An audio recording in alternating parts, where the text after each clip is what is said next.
الحمد للہ رب العالمین والعاقبۃ للمتقین والصلاة والسلام علی سید الانبیاء والمرسلین وعن نبی سعید الخدری رضی اللہ تعالی عنہ ان النبی صلی اللہ علیہ وآلہ وسلم قال الارض كلها مسجد الا المقبرة والحمام رواہ الترمذی وله علت۔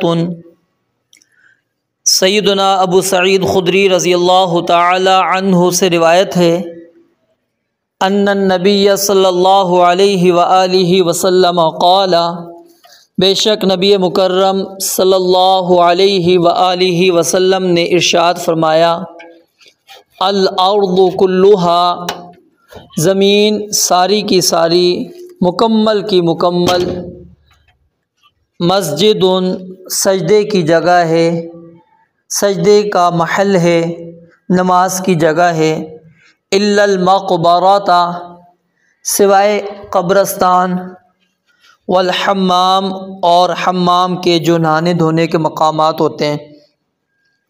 رواہ الترمذی، اس حدیث کو امام ترمذی رحمۃ اللہ علیہ نے روایت کیا ہے۔ وَلَهُ عِلَّةٌ، اور اس حدیث مبارکہ کے اندر ایک علت موجود ہے، اور وہ علت کیا ہے؟ امام ترمذی رحمۃ اللہ علیہ بیان فرماتے ہیں کہ اس روایت کے اندر اضطراب موجود ہے، کیونکہ اس حدیث کو حماد بن سلمہ نے عمر بن یحییٰ سے، اور انہوں نے اپنے والد سے، اور انہوں نے سیدنا ابو سعید خدری رضی اللہ تعالیٰ عنہ سے روایت کیا ہے، جبکہ امام ثوری رحمۃ اللہ علیہ نے اس حدیث کو عمر بن یحییٰ عن ابیہ عن النبی صلی اللہ علیہ وآلہ وسلم کی سند سے نقل کیا، یعنی کہ یہاں پر سیدنا ابو سعید خدری کا تذکرہ موجود نہیں، گویا کہ امام ثوری رحمۃ اللہ علیہ کی جو روایت ہے وہ زیادہ صحیح ہے اور زیادہ ثابت ہے، اور امام ابن تیمیہ رحمۃ اللہ علیہ نے اس کی اسناد کو صحیح قرار دیا ہے۔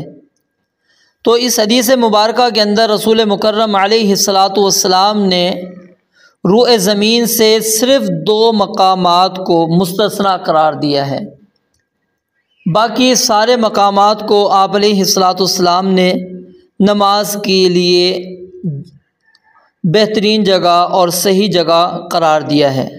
ہاں، البتہ چند اور مقامات ہیں جو اگلی روایت کے اندر بھی آ رہے ہیں، تو ہم نے بہرحال یہ اصول ذہن میں رکھنا ہے، جس جگہ پر بھی آپ نے نماز پڑھنی ہے، اس وقت جس جگہ پہ بھی آپ نے نماز پڑھنی ہے، اس جگہ کا پاک ہونا کیا ہے؟ انتہائی اہم اور ضروری ہے۔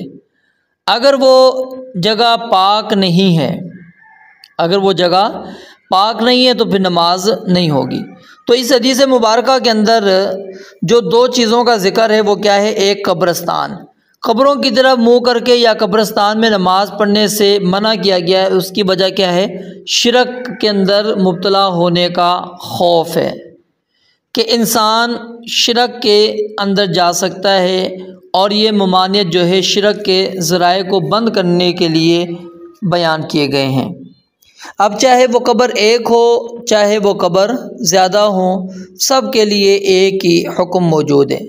اور حمام میں نماز کی ممانعت اس وجہ سے ہے کیونکہ وہاں پر گند ہونے کا اور بس اوقات نجس ہونے کا امکان ہوتا ہے، اور انسان ادھر برہنہ حالت کے اندر بھی ہوتا ہے۔ تو جب حمام کے اندر نماز پڑھنا ممنوع ہے، تو واش روم کے اندر جہاں پر بندہ قضاء حاجت کرتا ہے، بول و براز سے فراغت حاصل کرتا ہے، تو وہاں تو بدرجہ اولا کیا ہوگی؟ نماز ممنوع ہوگی۔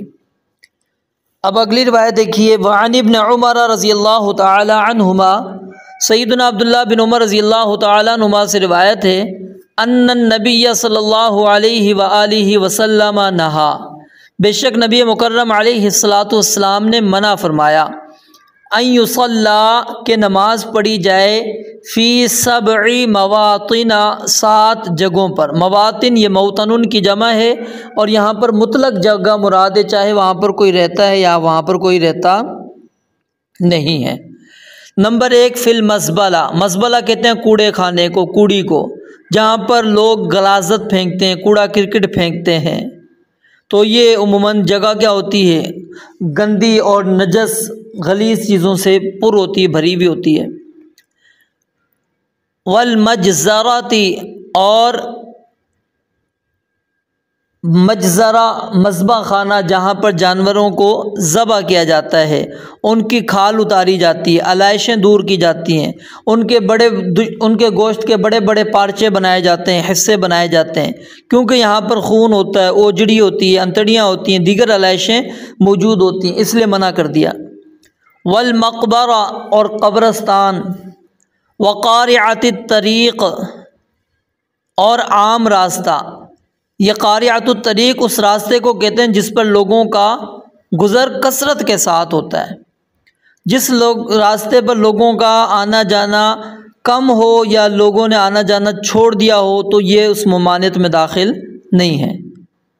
اور نماز اس جگہ پر پڑھنے سے کیوں منع کیا گیا ہے؟ اس کی علت یہ ہے کہ یا تو لوگوں کی آمد و رفت ہوگی تو شور ہوگا جس کی وجہ سے نماز کی توجہ آپ کی خراب ہوگی، اور دوسرا یہ ہے کہ لوگوں کو گزرنے میں تنگی ہو سکتی ہے، تو راستے پر سب گزرنے والوں کا حق ہوتا ہے، تو پھر یا تو یہ راستہ ناپاک ہوگا، تو اگر تو وہ پاک ہے تو لیکن پھر بھی 2 سبب موجود ہے کہ لوگوں کو تشویش کا باعث بن سکتا ہے، لوگوں کا شور شرابہ اس کی نماز کے اندر خلل ڈال سکتا ہے، اور یا لوگوں کے لیے تکلیف کا باعث ہو سکتا ہے۔ اب یہاں پر غور کریں، جب نماز کے لیے اسلام نے منع کر دیا قاریۃ الطریق عام شاہراہ کے اوپر، تو ہم تو احتجاجات کرنے کے لیے بیٹھ جاتے ہیں، راستے بند کر دیتے ہیں، مریضوں کو تک نہیں جانے دیتے۔ یہ اسلامی نقطہ نظر سے ہمیں اس پر غور کرنا چاہیے، کیا یہ ہمارا طرز عمل درست ہے؟ نہیں ہے، ہم لوگوں کے لیے تکلیف کا باعث بنتے ہیں۔ مخصوص طبقہ اپنی ایک مخصوص عبادت کے لیے مخصوص ایام کے اندر آ کر وہ لوگوں کو بلاک کر لیتے ہیں، لوگوں کو تکلیف کے اندر مبتلا کر لیتے ہیں، تو یہ احتجاج کے لیے یا پھر مخصوص عبادت کے لیے آپ سڑک کو بند کر دیں، پھر لوگوں کو تکلیف کا باعث ہو، تو اسلام اس کی اجازت نہیں دیتا۔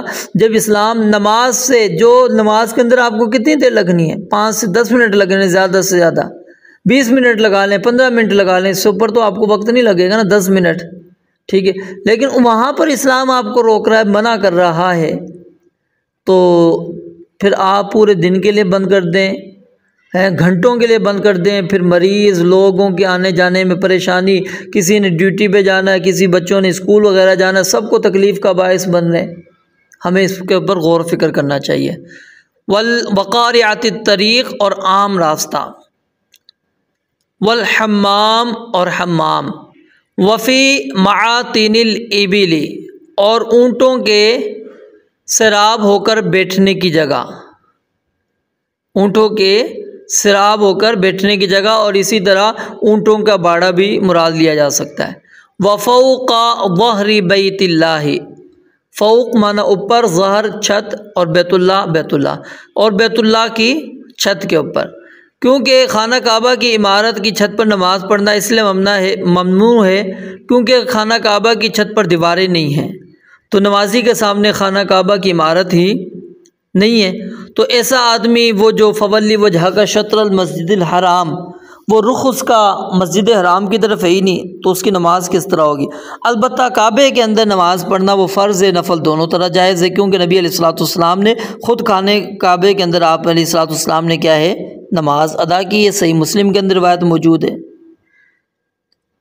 رواہ الترمذی، اس حدیث کو امام ترمذی رحمۃ اللہ علیہ نے روایت کیا ہے، وضعفہ، اور امام ترمذی رحمۃ اللہ علیہ نے اس کو ضعیف بھی قرار دیا ہے، یعنی امام ترمذی فرماتے ہیں کہ اس کی اسناد ایسی قوی نہیں ہے۔ اور اسی طرح سنن ابن ماجہ کے اندر عبداللہ بن عمر، پھر وہ سیدنا عمر سے بیان کرتے ہیں، تو اس کی سند کے اندر بھی ابو صالح ہے، جس کے متعلق ائمہ حدیث نے کیا ہے؟ کلام کیا ہے۔ چونکہ یہ حدیث کیا ہے؟ ضعیف ہے، صحیح نہیں ہے، تو بظاہر پھر یہ قول کیا ہوگا؟ بلا دلیل۔ ہاں اگر صحیح احادیث سے شواہد ہوں تو پھر ہم کیا ہے؟ اس قول کو لے لیں گے۔ تو بہرحال اس حدیث مبارکہ کے اندر پیچھے آپ نے 2 پڑھی، اس حدیث مبارکہ میں مزید 5 جگہ اور آ گئیں، یعنی 2 تو وہی آئیں، پیچھے والی آ گئیں اس کے اندر، ٹھیک ہے، 7 آئی ہیں نا ٹوٹل، تو پیچھے 2 پڑھ لی تھی تو 5 مطلب سمجھے یہاں پر اضافی آ گئی۔ تو اس مقامات پر کیا ہے نماز نہیں پڑھنی، ان مقامات پر نماز پڑھنے سے اجتناب کرنا چاہیے، بچنا چاہیے۔ اور میں نے آپ کو بتایا کہ یہ حدیث صحیح نہیں ہے، جب صحیح نہیں ہے تو اگر شواہد مل جائیں تو پھر ہمیں ماننا پڑے گا، اور اگر نہیں تو پھر یعنی کہ یہ لازم نہیں ہے۔ لیکن بہرحال یہ چیز موجود ہے کہ جہاں پر آپ نے نماز پڑھنی ہے آپ کو کسی قسم کا اندیشہ نہ ہو، آپ کو یعنی نماز کے اندر کوئی تشویش نہ ہوتی ہو، کسی کے لیے تکلیف کا باعث نہ بنتے ہو، اور نمبر 3 اسی طرح وہ جگہ کیا ہو، پاک ہونی چاہیے۔